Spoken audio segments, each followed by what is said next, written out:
இனிமேல் வந்து தேசிய உடை காவி சட்டை காவி வேட்டின்றான். அயோத்தி தான் இந்தியாவுடைய தலைநகர்ன்றான். முடிஞ்சு போச்சு. பார்பேரியனாக இருந்தான். ஒரு பொருளுக்கு 3 பேர் அடிச்சுக்குவான். ஒருத்தன் உயிரோடு இருப்பான், ஒருத்தன் எடுத்துகிட்டு போவான், 2 செத்து போயிருக்கு. 40 லட்சம் இளைஞர்களா பெரியார கேவலமாக பேசுறதுக்கு உருவாக்கி வச்சிருக்கானே. RSS 24 மணி நேரம் இயங்கிக் கொண்டே இருக்கான். இவன் தேர்தல் வந்தால் தான் இயங்குறான். ஊடகங்களும் அவங்கள்ட்ட தான் இருக்குது, தொலைக்காட்சி அவங்கள்ட்ட தான் இருக்குது, எல்லா வகையான பியூரோக்ரஸியும் அவங்கள்ட்ட தான் இருக்குது. இந்த மக்கள் காக்கா பிரியாணிக்கும் கோட்டைக்கும் ஓட்டு போட்டு போயிடறான். இதில் எங்கே போய் எழுச்சி வரும்? 2000 வருஷமாக ஜாதி ஆக்கியிருக்கான். அவன் எதிரி அடையாளம் தெரியுறான். இவர்கள் துரோகிகள், தமிழ் என்ன துரோகிகள். 7 பேருக்கு ஒரு இராணுவத்தை போட்டு வச்சுருக்காங்க. மனித உரிமை அங்கே எதுவுமே இல்லையா? அங்கே 5 லட்சம் இராணுவத்தை உலகத்தில் வச்சுருந்த மிகப்பெரிய மன்னனே வந்து ராஜராஜ சோழன் தான். அந்த காலத்திலேயே நீங்கள் ஒரு பாப்பான் ஆதித்த கரிகாலனை கொள்றானே. இந்த இனத்தினுடைய அழிவை யாராலும் தடுக்க முடியும்.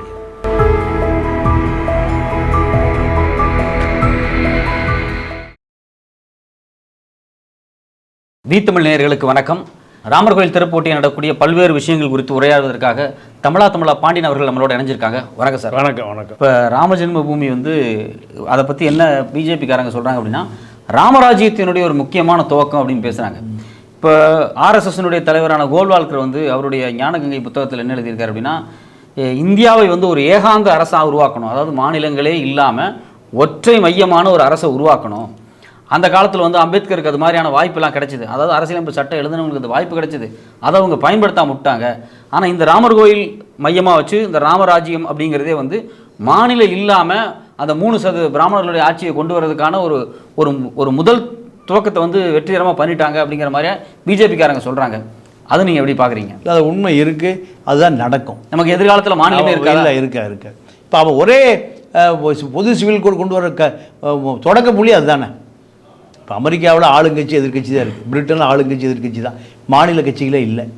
இப்போ அவன் நீங்கள் இந்த இனத்தை 2000 வருஷமாக சிதைச்சிருக்கான், 2000 வருஷமாக ஜாதி ஆக்கியிருக்கான். அது வந்து அவனுடைய நீண்ட கால திட்டம். நீங்கள் 2000 வருஷத்துக்கு முந்தி 4000 வருஷத்துக்கு முந்தி திட்டம் போட்டு நகர்த்துறான். எதிர்க்கக்கூடியவன் 4 வருஷத்துக்கு முன்னாடி திட்டம் போடுவதற்கு கூட இவங்க சிந்தனை இல்லையே, தத்துவம் இல்லையே. அப்போது அவன் தான் ஜெயிப்பான், அதுதான் வெற்றி பெறும். எதிர்த்து கேட்க ஆள் இல்லை.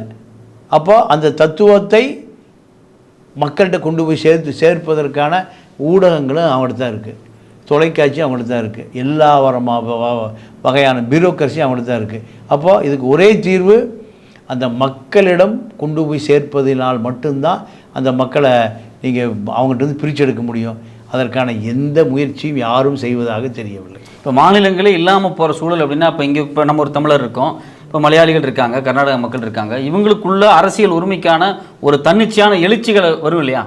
அந்த எழுச்சிகளை வந்து அந்த எழுச்சியினூடாக அரசியலை வென்றெடுக்கலாம் இல்லையா? அந்த எழுச்சிகளை செய்வதற்கு எழுச்சிகரான இயக்கம் இருக்கணும். அதுக்கெல்லாம் வாய்ப்பே இல்லை. இங்கே பூராமே வாக்கு வங்கி தான். எப்படியாவது எம்எல்ஏ ஆகணும், எம்பி ஆகணும். நம்ம பயில இப்போ ஜெகத்ரட்சகன், டிஆர் பாலு, துரைமுருகன், ஏசி சண்முகம், இவங்க பூராமல் நீங்கள் அந்த ஆதிக்க சக்தியில் அடிவருடியாக தான் இருக்கான். அவன் தான் இந்த மக்களுடைய பிரதியாக இருக்கான். இந்த மக்கள் காக்கா பிரியாணிக்கும் கோட்டைக்கும் ஓட்டு போட்டு போயிடறான். இதில் எங்கே போய் எழுச்சி வரும்? எதுவும் வராது. அப்போ இங்கே மாநில சுயாட்சிங்கிற வார்த்தைக்கே எல்லாம் ஏமாத்துறதுக்கு தான் நடக்கும். ஏமாற்றுவது. அண்ணா ஒரு ஏமாத்துக்காரன், கருணாநிதி ஒரு மோசடிக்காரன்.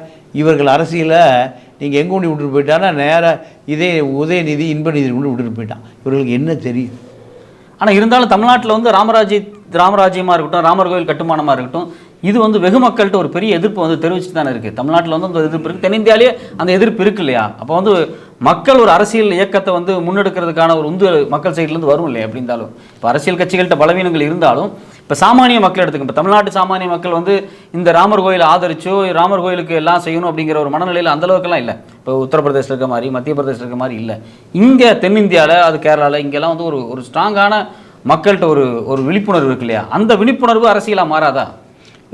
மாறுவதற்கு ஒரு புரட்சிகர இயக்கம் வேணும். அந்த இயக்கத்துக்கான அடித்தட்டே இங்கே இல்லை. அதை யார் சிதைப்பானா நம்மளாலே சிதைச்சிருவோம். நீங்கள் ஒரு 25 மைலுக்கு அந்த பக்கம், கடலுக்கு அந்த பக்கம் ஈழம்னு ஒரு பெரிய சிந்தனையாளர் இளைஞர் கூட்டம் வந்தது. 50,000 இளைஞர்கள் நீங்கள் ஆயுதம் தாங்கிய புரட்சியை கையில் எடுத்தான். என்ன ஆச்சு? அழிச்சு ஒழிச்சு ரசிச்சானே பிஜேபி ஆர்எஸ்எஸ். அதுக்கு துணையாக யார் இருந்தா? இந்த திராவிட இயக்கம் தானே இருந்தது. ஆரியம் வேற திராவிடம் வேற, ரெண்டும் ஒன்று தான். அவன் சொல்கிறதே இவன் செய்கிறான். அப்போ இதை சைடில் ராமர் கோயிலுக்கு எந்த ஆதரவும் தெரிவிக்கலையே. ராமர் கோயில் வந்து அதாவது எடப்பாடி என்ன சொல்லியிருக்காரு, எனக்கு கால் வழியில் வர முடியல, கால் வழியில் நான் போயிருப்பேன்னு சொன்னார். என்ன காரணம் கேட்டிங்கன்னா, பிஜேபியும் அவனால் எதிர்க்க முடியாது. ஏன்னா 35 பேரும் ஜெயிலுக்கு போயிடுவான். 35 பேரும் ஜெயிலுக்கு போயிடுவான். இவன் 2 பேரும் ஜெயிலுக்கு போயிருக்கான். மீதி 32 பேரும் ஜெயிலுக்கு போயிடுவான். அப்போ எதிர்த்தா தான் தனக்கு முஸ்லீம் ஓட்டு, கிறிஸ்தவன் ஓட்டு, தலித் ஓட்டு கிடைக்கும். நம்ம பிஜேபி நம்மளை விட்டு வைப்பான். எதுக்கலைன்னா இந்த மக்களை தானே கை விட்டுருவான். நம்ம நேரே ஜெயிலுக்கு போக வேண்டியதுதான். இப்போ அமைச்சர் உதயநிதி வெளிப்படையாக ஸ்டேட்மெண்ட் கொடுத்துருக்காரு. அதாவது ஒரு மசூதி இடிச்சிட்டு அந்த இடத்துல கோயில் கட்டினதை வந்து நாங்கள் வந்து ஏற்றுக்கல அப்படிங்கிறதா சொல்லியிருக்காங்க. அப்போ இவ்வளோ ஓப்பனாக வந்து தமிழ்நாட்டிலேருந்து ஒரு ஸ்டேட்மெண்ட் வந்திருக்கிறதே நம்ம வந்து ஒரு வரவேற்கிற விஷயமாக தானே பார்க்கணும். அந்த ஸ்டேட்மெண்ட்டு வாக்கு வங்கி தான், அது கொள்கை ரீதியான ஸ்டேட்மெண்ட் கிடையாது. முஸ்லீம் ஓட்டு வேணும், கிறிஸ்துவம் ஓட்டு வேணும், வேறு அதை தாண்டி அங்கே அரசியலே இல்லை. நீங்கள் அவங்க தாத்தா வாஜ்பாய் கவர்மெண்ட்டில் குறைந்தபட்சம் செயல் திட்டத்தின் அடிப்படையில் பிஜேபி தூக்கி பிடிச்சாரா இல்லையா? பாப்பாத்தி ஜெயலலிதா 98 ஜெயிச்சு கவுத்துட்டு வந்ததா இல்லையா? இவர் சேர்ந்து அதை ஒழிச்சிருக்கணுமா இல்லையா? முரசொலி மாறன் திராவிட இயக்கத்தை பற்றி 50 வேல்யூம் எழுதின இந்த யாருக்கு பக்கத்தில் உட்காந்துருந்தார்? ஆரிய மாயை பக்கத்தில் உட்காந்துருந்தார். அப்போது இவர்கள் கடுமையான மோசடிக்காரர்கள். நீங்கள் ஆர்எஸ் பிஜேபி கூட ஏற்றுக்கலாம், இந்த பயிர்களை ஏற்றுக்க முடியும். அவன் எதிரி அடையாளம் தெரியுறான். இவர்கள் துரோகிகள், தமிழ் இன துரோகிகள். அழிக்கப்பட வேண்டிய, ஒழிக்கப்பட வேண்டிய, எரிக்கப்பட வேண்டிய அது இயக்கம் தான் இன்றைக்கி திராவிட இயக்கம். பெரியாரை பொறுத்தவரை பெரியாருடைய சிந்தனை என்பது, நீங்கள் பாப்பானையும் பாம்பையும் பார்த்தா முதல்ல அடரா பாப்பானையினர். நீங்கள் எத்தனை போராட்டத்தை பண்ணார்? அந்த போராட்டம் பூரா முதலமைச்சர் நாற்காலிக்கு தான். வேறு அதை தாண்டி இவங்களுக்கு எந்த சிந்தனை இல்லை. அதனால தான் பெரியார் இயக்கம் தான் எந்த எலெக்ஷனுக்கு போகிறதில்ல, ஓட்டு வாங்குறதில்ல. ஆனால் இவர்கள் ஓட்டு வாங்குவது தான் அரசியல். பெரியார் பெரிய கட்டவுட்டர் மாட்டி வச்சுருக்கான் மாநாட்டில். ஆனால் என்ன பிரயோஜனம்? பெரியார் யார் அங்கே வந்த 2 லட்சம் பேருக்கு தெரியுமா? தெரியாது. ஏதோ ஒரு பெரியவர் இருக்கார், அவ்வளோதான். அவருடைய கொள்கை என்ன? இப்போ வடகிழக்கு மாநிலத்தில் பார்த்தீங்க அப்படின்னா அங்கே இருக்கக்கூடிய சர்ச்சை எல்லாத்தையும் வந்து தீ வச்சு எரிச்சிருக்காங்க. ஏகப்பட்ட சர்ச்சை எரிக்கப்பட்டிருக்கு. மக்கள் வந்து ஒரு கடந்த 5-6 மாதமாக பெரிய கொலைகள் அங்கே வந்து பரவலாக வடகிழக்கு முழுக்குமே நடக்குது. வடகிழக்கு அப்படி ஒரு விஷயத்தை வடகிழக்கில் செய்கிறதுனூடாக பிஜேபி அங்கே ஒரு ஓட் பேங்க்கை வந்து அவங்களுக்கான ரெடி பண்ணுறாங்க. அதாவது கிறிஸ்தவத்தை எதிர்த்தாக காமிச்சு இந்துக்கள் ஓட்டை வந்து அக்குமுலேட் பண்ணுறதுக்கு ஒரு வேலை நடக்குது. இப்போ இங்கே உத்தரப்பிரதேசமாக இருக்கட்டும், இல்லை வட இந்தியாவில் வந்து ராமர் கோயிலை மையமாக வச்சு அடுத்தடுத்து மசூதிகள் மேலே வந்து கை வைப்பாங்களா அப்படின்னு ஒரு கேள்வி வருது. இல்லை, கண்டிப்பாக செய்வாங்க. அப்போ தான் நீங்கள் வாக்கு வங்கியை ஓட்டாக மாற்ற முடியும். இப்போ இது வந்து வெளிநாடுகள் பார்த்துட்டு என்ன செய்வாங்க? இப்போ அமெரிக்கா மாதிரி நாடு இருக்குது, ஐநா சபை இருக்குது, இவங்க வந்து மனித உரிமை அமைப்புகள்லாம் இருக்குது, இவங்கெல்லாம் வந்து தொடர்ச்சியாக பார்த்துட்டு இருக்காங்க. ஏன்னா அந்த ராமர் கோயிலை மையமாக வச்சு என்னைக்கு பாபர் மசூதி இடிக்கப்பட்டுச்சோ அதுலேருந்து தொடர்ச்சியாக இந்தியாவில் பல கலவரங்கள், அதனுடைய துவக்கப்புள்ளி வந்து பாபர் மசூதி இடிப்பு தான். அதுக்கு பிறகு பார்த்திங்கன்னா தொடர்ச்சியாக பல கலவரம் நடந்துச்சு. ஆயிரக்கணக்கான மக்களை நம்ம வந்து இழந்திருக்கோம். இந்தியாவில் வந்து ஆயிரக்கணக்கான மக்களை இந்துத்துவ குழுக்கள் வந்து கொலை பண்ணியிருக்காங்க. பெரிய கலவரம், சொத்து சூறையாடப்பட்டிருக்கு, இவ்வளோ நடந்திருக்கு. இப்போ இதில் இருந்து வடகிழக்கு மாதிரி வட இந்தியா ஒரு அன்ரெஸ்ட்டை நோக்கி நகர்ந்தா சர்வதேச சமூகம் இந்தியாவை என்னவா பார்க்கும்? இல்லை விட்டுருமா இதையே? இல்லை, நீங்கள் ஐநா சர்வதேச சமூகம் என்பதெல்லாம் ஒரு பிரம்ம தான். இது ஒரு சந்தைத்துவ அரசியல் தான். இது உள்நாட்டு பிரச்சனை. நீங்கள் காஷ்மீரில் மனித உரிமை மீறல் நடந்துகிட்டே இருக்கேன். 7 பேருக்கு ஒரு இராணுவத்தை போட்டு வச்சுருக்காங்க. மனித உரிமை அங்கே எதுவுமே இல்லையா? அங்கே இப்போ மணிப்பூரில் 6000 போலீஸ் ஸ்டேஷனில் துப்பாக்கியை எடுத்து கொடுத்துருக்கான், போய் சொல்கிறான்னு. காவல்துறையே கொடுத்துருக்கு, அரசே திட்டமிட்டு செய்யுது. இதுக்கு பேர் அரச பயங்கரவாதம். ஒன்றுமே நடக்கலையே. ஹியூமன் ரைட்ஸும் வரல, உலகத்தில் இருக்கிற எந்த ரைட்ஸும் இல்லையே. நீங்கள் நான் இந்த இலங்கை யுத்தம் நடந்தபோது நான் இலங்கைக்கு பல முறை போயிருக்கேன். 2006 நான் இலங்கை போயிருந்தேன். அப்போது ஈழ போராளிகள் பூரா சொன்னான், இந்த யுத்தம் 2009 முடிஞ்சு போய் நாங்கள்லாம் அழிஞ்சு செத்து சுண்ணாம்பாக போயிடுவோம்னா எப்படிடா சொல்கிறீங்கன்னு. அதாவது இங்கேருந்து ரெட் கிராஸ் கிளம்பிட்டான், அவன் உயிரை காப்பாற்றி ஓடிட்டான், ஹியூமன் ரைட்ஸ் கிளம்பி போயிட்டான், சர்வதேச கண்காணிப்பு கொடுத்து ஓடி போயிட்டான். இங்கே யார்கிட்ட புகார் சொல்கிறதுனே தெரியல. அப்போது ஒரு கொடூரமான யுத்தத்துக்கு இந்தியாவும் இலங்கையும் தயாராகிடுச்சு. இதுதான் எங்களுடைய கடைசி மூச்சு.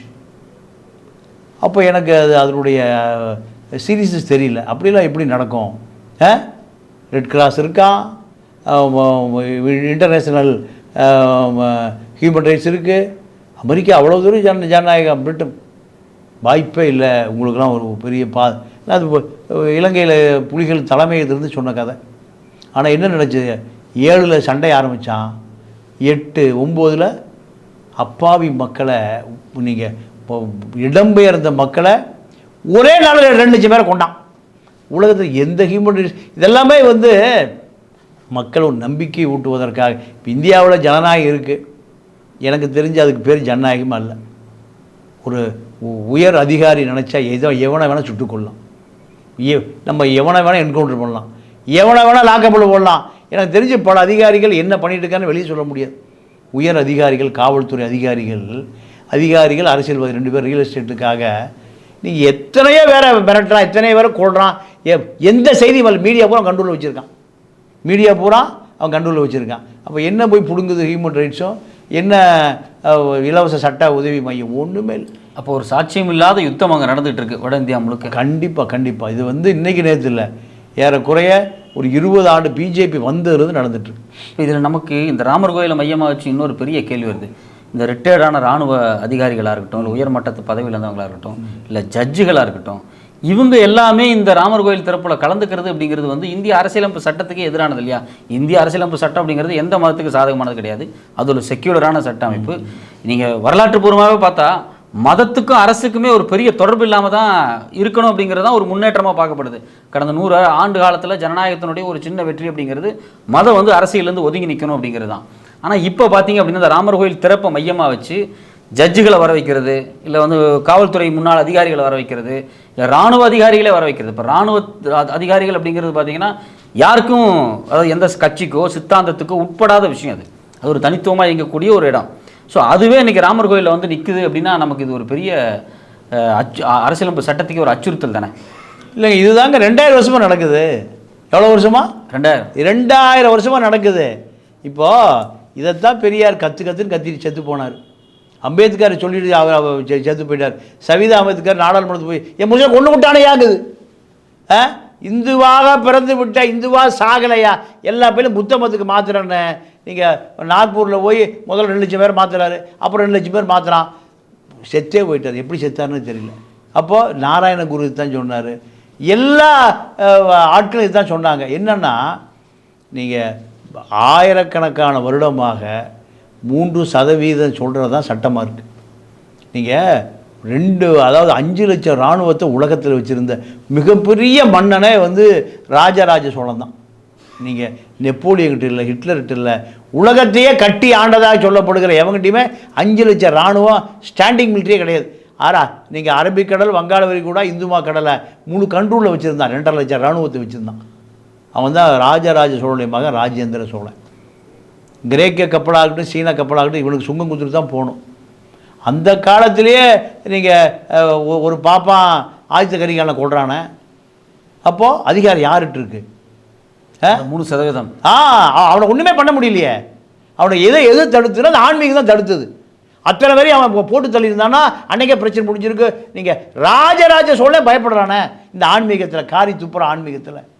அப்போது இது நீங்கள் புத்த மதம் மனிதனை சிந்திக்க சொன்னவன் புத்த 4000 ஆண்டுகளுக்கு முன்பு.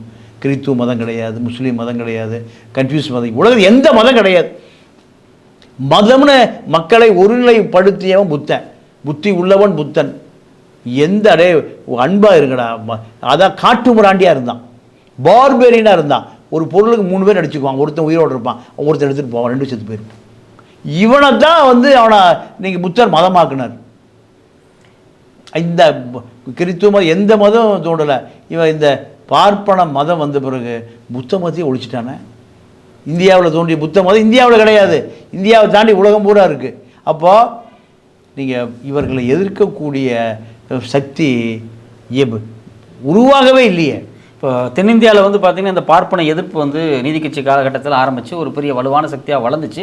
அதனுடைய ஒரு சில அறுவடைகளை நம்ம வந்து கண்ணில் பார்த்தோம். பெரியாருடைய முழக்கங்களாக இருக்கட்டும், அவருடைய அரசியல் செயல்பாடு வந்து பார்ப்பனர் அல்லாத கம்யூனிட்டிஸ் வந்து ஒன்று தட்டில் இருக்குது. இப்போ வட இந்தியாவிலையும் பார்த்திங்க அப்படின்னா, இப்போ நீங்கள் வந்து உத்தரப்பிரதேசிலையாக இருக்கட்டும், பீகார்லையாக இருக்கட்டும், பார்ப்பனர் அல்லாத ஓபிசி, எம்பிசி எல்லா சமூகங்களும் வந்து ஒன்றிணைச்சு நிற்கிற மாதிரியான போக்கு வருது. ஏன்னா அதாவது ஒரு சாதிவாரி கணக்கெடுப்பு அப்படின்னு சொன்னோன்னே பிஜேபி வந்து ஒரு பதட்டம் வருது அவங்களுக்கு. ஏன்னா இங்கே பார்ப்பனர் அல்லாத 3% சாதி அல்லாத குழுக்கள் எவ்வளோ இருக்குது, அது மெஜாரிட்டி, அது ஒன்று திறறதுக்கான வாய்ப்பு அங்கே இருக்கு இல்லையா? இருக்குன்னு எத்தனை வருஷம் சொல்லிட்டு இருப்பீங்க? ரிசல்ட் வேணுமல்ல.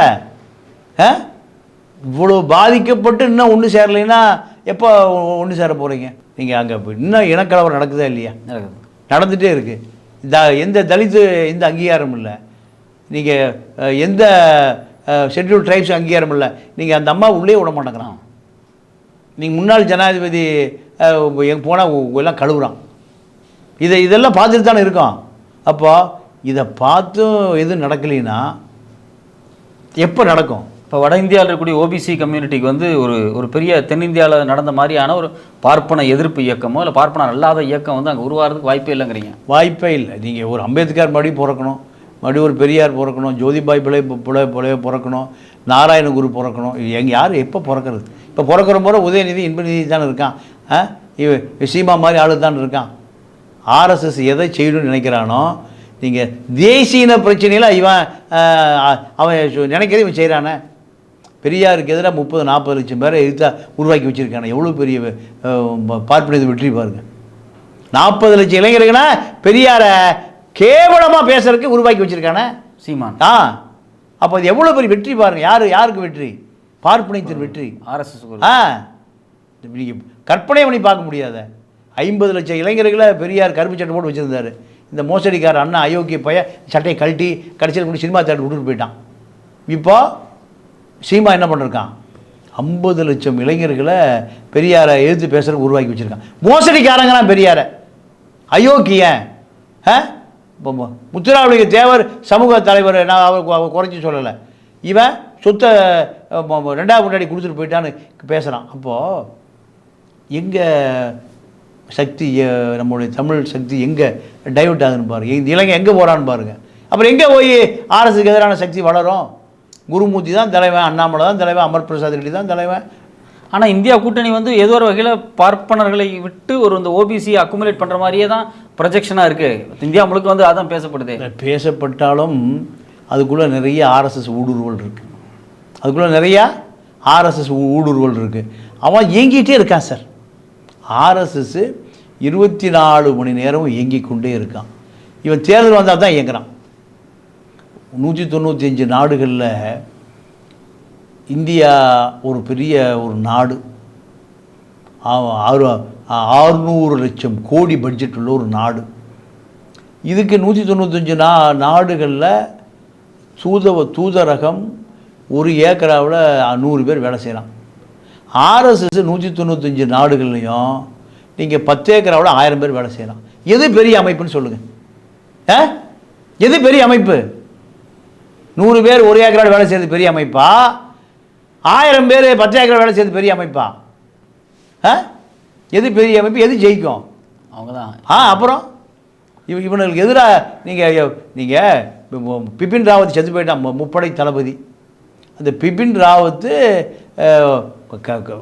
நேரு காமராஜ் காலத்தில் நீங்கள் 3 முப்படைக்கு 3 தளபதி ஆக்கினார். ஏன்னா அவருக்கு நெருக்கடி, நேருக்கு நெருக்கடி. காமராஜ் யோசனை சொல்கிறாரு, முப்படை தளபதி 3ஆக பிரித்தார். பிபின் ராவத்து முழு நேர ஆர்எஸ்எஸ் வாதியாக மாறி முப்படைக்கு தளபதியாக வந்தார். ஆர்எஸ்எஸ் அவரை பிரைம் மினிஸ்டர் கேண்டிடேட்டாக யோசிக்க ஆரம்பித்து செத்து போயிட்டார். அப்போது இவ்வளோ வலுவாக இருக்கக்கூடிய ஒரு சக்தியை எதிர்க்கக்கூடிய நம்ம எவ்வளோ வலுவாக இருக்கணும்? இல்லை, வலுவிழந்தில் இருக்கான். ஒரு எம்பி ஆகிறதுக்கு காட்டி கொடுத்துட்றான், ஒரு கவுன்சிலருக்கு காட்டி கொடுத்துட்றான், இனத்தை காட்டி கொடுக்குறான், ஒரு எம்எல்ஏ ஆகிறதுக்கு காட்டி கொடுக்குறான். இப்படி இந்த இனத்தை யார் ஒருங்கிணைக்கிறது? இப்போ பெரிய கேள்விக்குறி தான் இது. எதிர்கால சந்ததிக்கு ஒன்றுமே அரசியலே தெரியல, அவனுக்கு அரசியலே போய் சேரல. அவனுக்கு மதம்னா என்ன? 25 வருஷம் 30 வருஷத்தில் நீங்கள் தமிழ் பேரே ஒழிஞ்சு போச்சு, தமிழ் பேச்சு மொழியே வழக்கொழிஞ்சு போச்சு. 10 வார்த்தைக்கு 7 வார்த்தை இங்கிலீஷ் வந்துருச்சு. அப்போது அவன் எதிர்பார்த்தது நடந்துகிட்டே இருக்கு. இவன் அது நீங்கள் தலித் மக்கள் எங்களுக்கு ஏதாவது வாய்ப்பு கொடுக்கடா, வாழ்க்கை கொடுக்கடான்னு தலித் மக்கள் பூரா அப்படி கிறித்துவத்தை தழுவுறான். எஸ்சியாக இருந்து கிறித்துவத்தை தழுவுறான். ஓ மதத்தை மாறிட்டியா, நீ பிசி, உனக்கு எந்த உரிமையும் கிடையாது. அம்பேத்கர் கருப்பு நாள் ஏன்டா அவனை பிசி ஆக்குன்னு கேட்குறாரு. அவன் தலித்துரா, சரி விட்டா வரல, அவன் கிறித்துவத்துக்கு போனால் மரியாதை கிடைக்குன்னு போகிறான், தெருவுக்குள்ளே போனான்னு போகிறான். அவனை எல்லா வசதியும் கிடைச்ச பிசியை ஆக்கிட்டான், ஒரே நாள் ஆக்கிட்டான். யார்? இந்த 3%.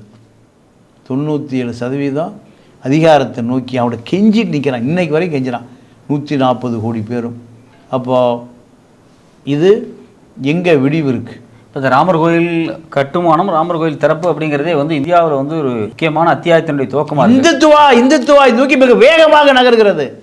இந்திய அரசியல் இந்துத்துவாவை நோக்கி மிக வேகமாக நகர்கிறது. அரசியலை தாண்டி இப்போ ராணுவ அதிகாரிகளும் சரி, ஐஏஎஸ் ஆஃபீஸரும் சரி, எல்லாரும் போய் அங்கே தான் உட்காந்துருக்காங்க, சேரத்தான் செய்வான். ஏன்னா அந்த அமைப்பு வலுவான அமைப்பு அது அதை அப்போது வலுவான அமைப்பில் தங்களை வலுவாக்கி கொள்வது இயற்கை தானே. ஊரில் ஒரு பெரிய பண்ணையார் இருக்கான்னா பண்ணையார் நட்பு வச்சுக்கிறது தானே எல்லோரும் விரும்புவான். பண்ணையார் எதுக்கிறவங்க நட்பு வச்சுக்கிறது விரும்புவான், இயற்கை தானே அது. ஆனால் ஆர்எஸ்எஸ் அவங்களே வந்து கோயில், இந்த ராமர் கோயில் வந்து நிலத்தை வாங்கினதில் ஊழல் பண்ணியிருக்காங்க. அவங்களே பார்த்தீங்க அப்படின்னா இந்துக்களுடைய சொத்துக்களை வந்து முறைகேடு பண்ணுறதுல அவங்களே நிறைய ஊழல் பண்ணுறாங்களே. சார் அது ஊழலாம் அங்கே ஒரு பெரிய பிரச்சனையே இல்லை. ஆர்எஸ்எஸ்க்கு ஊழல் பணம்லாம் ஒரு பெரிய பிரச்சனையே இல்லை. அங்கே இருக்கக்கூடிய இந்து மக்கள் வந்து அதை எதிர்ப்பாங்கல்ல. இப்போ நீங்கள் கோயில் வந்து கோயிலுக்கு ராமர் கோயில் திறப்புக்கு போகாத மிக முக்கியமான மடாதிபதிகள்லாம் இருக்காங்க, அவங்க வந்து போக மறுத்துட்டாங்க. ஏன்னா கோயில் கட்டி முடிக்கப்படலை, கோயில் வந்து இந்துக்களுக்கு விரோதமாக, அதாவது இந்துக்களுடைய சடங்கு சம்பிரதாயத்துக்கு எதிராக இருக்குது அப்படிங்கிறாங்க ஒரு பக்கம். இன்னொரு பக்கம் கோயில் நிலத்திலேயே ஆக்கிரமிப்பு நடத்திருக்கு, கோயில் நிலத்திலே இல்லை, அது முறைகேடுங்கிறாங்க. ஆமாம், அதாவது இதெல்லாம் எடுபடாது. ஏன் எடுபடாதுன்னா ஆட்சி அதிகாரம் இராணுவம் எல்லாம் வச்சுருக்கான். இது செவிடங்காதில் ஊதுனா சங்கா போகுமே தவிர இது எதுவும் நடைமுறைக்கு சாத்தியம். 4 சங்கராச்சாரியரே சொல்கிறான், எங்கள் வேலையை நீயாயா பண்ணுறேங்கிறான் மோடியை. ராமருக்கு உயிர் உண்டாக்குற வேலையை மோடி செய்கிறார். 12 ஊரில் போய் புனித நீர் எடுத்து ஒரு நேரம் சாப்பிட்டு கடும் விரதம் இருந்து தன்னை வருத்தி கொண்டு தரையில் படுத்து தூங்கி ஒரு நேரம் மட்டும் சாப்பிட்டுட்டு விரதம் இருந்து ராமரை நினச்சி காலையில் 1/2 மணி நேரம் சாயங்காலம் 1/2 மணி நேரம் பதிதங்களை பாடி இவ்வளோ வேலை யார் செய்வா? சங்கராச்சாரியர் செய்ய வேண்டிய வேலையை ஒரு நாட்டினுடைய பிரதமரே செய்கிறார். ஏன்? மீண்டும் பிரதமராக வரணும், நீங்கள் அகில இந்திய தலைவர்களோடு போகணும், நீங்கள் 5000 கோடி ரூபாய் விமானத்தில் பறக்கணும், இதுதான் ஆசை. அதை என்ன இதில் நமக்கு ஒரு ஆறுதல் என்னென்னா, ஒரு சூத்திரத்தை செய்யலாம். ஒரு பார்ப்பனர்களுடைய செய்ய வேண்டிய வேலையை ஒரு சூத்திரம் செய்யலாம். ஆனால் பார்ப்பனருக்காக செய்கிறாரு. அதுதான் ஒரு சூத்திர பார்ப்பனர்களுக்காக இந்த வேலையை செய்கிறார், அவ்வளோதான். பார்ப்பன அதை நீ செய்யாதீங்கிறான், நான் அப்படி தான் செய்வாங்கிறான். அதை பார்த்து ஒன்றும். ஆமாப்பா, பார்ப்பனர்களுடைய அடையாளம் யார்? ஒரு சூத்திர மோடி தான், சூத்திர மோடி தான். நான் அப்படி தான் சூத்திரனுக்கு உண்டான அந்த போர்க்குணம் அப்படி தான் செய்வேன். நீ செய்கிறது செய், நீ என்ன நினைக்கிற செய்கிறக்காக தான் நான் செய்கிறேன். நான் உன்னுடைய அடிமை. 1998 பிஜேபி ஆட்சிக்கு வர்ற வரைக்கும் அவர் சாதாரண டவுன் பஸ்ஸில் தான் போயிட்டு இருந்தார். டெல்லியில் மகாபாரதம் ராமாயண புத்தகம் விற்கக்கூடிய ஒரு சாதாரண ஆர்எஸ்எஸ் பிரச்சாரகர். இவரும் இப்போ ஹரியானா சிஎம்மாக இருக்கிற மனோகர் கட்டார் 2 பேரும் 10 ரூமில் ஒரு மூட்டை சப்பாத்தி மாவு, கொஞ்சம் வெங்காயம், டால் இதை சமைச்சு சாப்பிட்டுட்டு நீங்கள் ஆர்எஸ்எஸ் பிரச்சாரம் பண்ணுகிற சாதாரண ஒரு மத பிரச்சார யோகி, குழந்தை குட்டி பொண்டாட்டி உள்ள எதுவும் இல்லாத ஆள். இப்போ அவர் இந்து மதத்தினுடைய அடையாளம், இந்து மதத்தினுடைய பிதாமகன், 140 கோடி இந்துக்களினுடைய தலைவன். ராமர் கோயிலை நான் தான் இங்கே நம்ம ஊர் கும்பாபிஷேகம், அங்கே பிரதிஷ்டை, நான் தான் புனித நீர் எடுத்து கொண்டு போய் 3 கோடி ஆண்டுகளுக்கு முன்பு உள்ள பாறையை செதுக்கி ராமர் உருவத்து, அந்த உருவத்துக்கு உயிரூட்டக்கூடிய வேலையை ஒரு சூத்திரம் செய்கிறாங்கிறார். அதே பெரிய விஷயம். அந்த 3% வந்து அவங்கள வந்து பலவீனப்படுத்தணும் அப்படின்னா 3% அல்லாத மக்கள் வந்து ஒன்றிணைஞ்சு ஒரே திரளாக நிற்கும் போது மட்டும்தான் இந்தியாவுக்கான ஒரு துவக்கம் இருக்கும். அரசியல் போய் சேரணுங்கிட்ட பிரச்சாரங்கள், அரசியல். அம்பேத்கர் என்ன சொல்றாரு? கட்பி ஒன்று அவங்க அரசியல் சொல்லிக் கொடுயா. இப்போ நமக்கெல்லாம் வந்து அரசியல் வந்த கட்டி தானே நம்ம அவனை ஏற்றுக்க முடியல. நமக்கு தெரியல, நம்மளும் ஜாதி கும்பிட்டு ராமஜி முதல் ஆளாக பட்டையை போட்டு பொங்க வச்சுட்டு வர்ற வழியில் பூரா பார்க்குறேன். எல்லா இடத்துலையும் ராமருக்கு அந்த சிலையை வச்சு எல்லாம் காய் வேட்டி கட்டிட்டு பணக்காரன் பூரா பூசை பண்ணிகிட்டு இருக்கான். நான் வரும்போது 10 இடத்துல பார்த்துட்டு வந்தேன். எல்லாரும் சுண்டல் கொடுக்குறான், பொங்கல் கொடுக்குறான், சாப்பிட்டுட்டு இருக்கான், வாங்கி சாப்பிட்டு போயிட்டு தான் இருக்கான். அப்போது நமக்கு சேர்ந்த செய்தி எப்படி? இந்த செய்தியை நீங்கள் மக்கள்கிட்ட கொண்டு போய் சேர்த்திட்டான்னா மக்கள் வெளியேறிடுவான். இப்போ ராமர் கோயிலை மையமாக வச்சு இந்தியாவில் இருக்கக்கூடிய எல்லா இந்து கோயில்களுக்கும் ஒரு மடமாக, தலைமை மடமாக அது செயல்பட போகிற மாதிரி தானே ஒரு குறியீடாக இருக்குது சார். நீங்கள் அதாவது இனிமேல் வந்து தேசிய உடை காவி சட்டை காவி வேட்டின்றான். அயோத்தி தான் இந்தியாவுடைய தலைநகர்ன்றான். முடிஞ்சு போச்சு, எல்லாம் முடிஞ்சு போச்சு, அவ்வளோதான். இதுக்கு மேலே என்ன அரசியல் இருக்குது? அது நீங்கள் அகமதாபாத், அது வந்து ஒரு முஸ்லீம் பேரில் அந்த குஜராத் நகரத்தினுடைய தலைநகராக. நான் பல தடவை அகமதாபாத் போயிருக்கேன். என்ன பண்ணுறான் பட்டேல்ஸ், என்ன பண்ணான் குஜராத்திஸ், என்ன பண்ணான் அகமதாபாத் ஒரு முஸ்லீம் பேரில் இப்படிலாம் ஒரு நகரம் இருக்கிறது. காந்தி நகர் ஒரு நகரம் உருவாக்கினான். முகலாயர்கள் டெல்லியில் எல்லா சமாதி அங்கே தாண்டா இருக்கான், அவன் தாண்டா ஆட்சி பண்ணியிருக்கான். தலைநகரை மாத்திரா, அயோத்திக்கு மாற்றிடுவான். 50 வருஷத்தில் இது நடக்கும். இந்தியாவினுடைய தலைநகர் அயோத்தியா மாற்றப்படும். நீங்கள் எவன் இப்போ எந்த பிரதமர் வந்தாலும் அயோத்தி கோயிலேருந்து அரசியல் ஆரம்பிப்பான். அயோத்தி கோயிலேருந்து தான். இப்போ எப்படி நீங்கள் மக்கா மதீனா இருக்குது, ஜெருசலேம் இருக்குது, நாசரேத் இருக்குது. அதே போல் இந்துத்துவ அடையாளம் இது அயோத்தி. மாற்றப்படும். மக்களால் ஏற்றுக்கப்படுமா? இவன் தான் அறிவு இல்லாமல் முட்டாளாக வச்சுருக்கானே, சிந்திக்கிறதுக்கு ஆடையெல்லாம் வச்சுருக்கானே. இவனுக்கு தான் அரசியலே போய் சேரலையே. நீங்கள் 2000 வருஷமாக நீங்கள் பெண்களுக்கு கல்வி மறுக்கப்பட்டது, ஆண்களுக்கு கல்வி மறுக்கப்பட்டது, அரசியல் மறுக்கப்பட்டது. அவனை சாதியை அடிமையாக்கப்பட்டான், தீண்டாமல் இருந்துச்சு. இவனை எடுத்து போராடவே இல்லையே. இப்போ இதெல்லாமே இன்னும் பலப்பெருமாச்சே. இப்போ இப்படி ஒரு மட ஸ்ட்ரக்சர் உருவாக்கிட்டாங்க அப்படின்னா நாளைக்கு வந்து நம்ம பிள்ளைகள் படிக்கிறது வேண்டாம்னு சொல்லுவாங்க. இல்லை, ஏன் படிக்கிற? இந்துத்துவ அரசியல் படிச்சுக்க, இந்துவா மாதிரி இந்துவாக இருந்து இந்துவா வாழ்ந்து இந்துவா செத்து போயிடும், அவ்வளோதான். வேறு இவன் எழுத்து பெரிய பெருஞ்சத்தினால தான் சொல்லுவார், அடிக்கடி சொல்லுவார். நான் பலமுறை கேட்டிருக்கேன். இந்த இனம் தமிழனை சொல்லுவார். இந்த காலகட்டத்தில் இந்த இனத்தினுடைய விடிவை இந்த இனம் தேர்ந்தெடுத்தால், போராடினால் இந்த இனம் விடுதலை பெறும். இல்லைன்னா இந்த இனத்தினுடைய அழிவை யாராலும் தடுக்க முடியாது. இதுதான் இந்த இனம். ஏன்னா ஈழப் போராட்டத்தை அவர் பார்த்தார். ஈழப் போராட்ட இளைஞன் பூரா நீங்கள் கொள்கையோடு அது தோளில் துப்பாக்கி வச்சுருந்தான். அவனையே ஒன்றும் இல்லாமல் பண்ணிட்டானு. இதை விட நீங்கள் ஒவ்வொரு இளைஞனும் ஒவ்வொரு இராணுவமாக இருந்தான். நீங்கள் ஐரோப்பா நாடுகள் முழுக்க வந்து இப்போ பள்ளிக்கூடம் முடிஞ்சோன்னு இராணுவத்துக்கு போயிடணும், சிங்கப்பூர் உட்பட. இராணுவம் அந்த நாட்டை காப்பாற்றணும். இராணுவம் இல்லைன்னா அவன் தான் இராணுவம். இதுதான் உலகம் பூரா சட்டம்.